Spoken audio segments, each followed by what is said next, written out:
పేదలందరికీ ఇళ్ల పథకం విధిగా అమలు చేయాల్సిందే. అది ప్రభుత్వ రాజ్యాంగ బాధ్యత. స్వార్థ నిగూఢ ప్రయోజనాల కోసం అడ్డుకోలేరు. పరిహారం చెల్లించిన తర్వాత ఆ భూమిని ప్రజా ప్రయోజనాల కోసం వినియోగించవచ్చు. ఎస్ఆర్బీసీ వద్ద 130 ఎకరాల భూమి కేటాయింపు సరైందే అని చెప్పి హైకోర్టు నిన్న ఏపీ హైకోర్టు ఒక హిస్టారికల్ తీర్పిచ్చింది. పేదలందరికీ ఇళ్ల పథకం విధిగా అమలు చేయాల్సిందే. అది రాజ్యాంగం ప్రకారం ఉన్న హక్కు ప్రజలకే. అది ప్రభుత్వం రాజ్యాంగ బాధ్యత అని చెప్పి దీంట్లో ఎట్లాంటి స్వార్థం కానీ నిగూఢమైన అర్థాలు తీసే పరిస్థితి లేదు. స్వార్థం కోసం దాన్ని వాడుకోవద్దు అని చెప్పి ఎస్ఆర్బీసీ కింద 130 ఎకరాల భూమి ఉంది. ఎస్ఆర్బీసీ ప్రాజెక్టు కోసం అప్పట్లో ఎక్వైర్ చేశారట.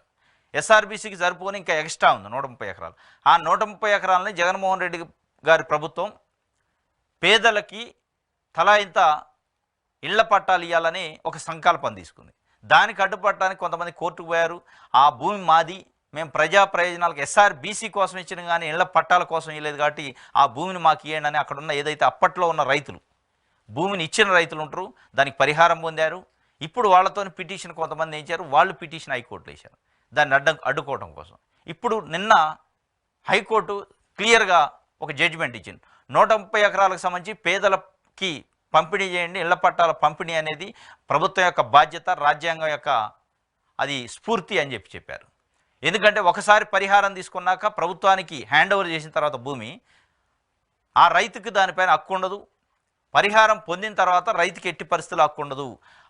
ఆ భూమిని ఏదైతే అక్వైర్ చేసిన ల్యాండ్, సేకరించిన ల్యాండ్ని ప్రభుత్వం దేనికైనా వాడుకోవచ్చు. అది ఎస్ఆర్బీసీకి వాడుకుంటుందా, ఇళ్ల పట్టాలకు వాడుకుంటుందా, ప్రభుత్వ కార్యాలయాల నిర్మాణానికి వాడుకుంటుందా అనేది ప్రభుత్వం యొక్క విచక్షణ.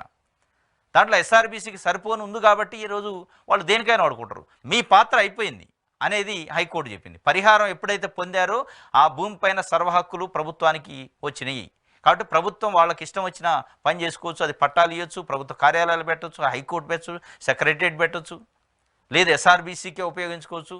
కాబట్టి దాంట్లో ఎట్టి పరిస్థితుల్లో మీకు హక్కు లేదు అని స్పష్టంగా చెప్పింది. ఇప్పుడు అక్కడ 130 ఎకరాలకు సంబంధించి పేద ప్రజలకి పట్టాలు వచ్చే పరిస్థితి ఏర్పడ్డది ఎన్నికల కోడ్ తర్వాత.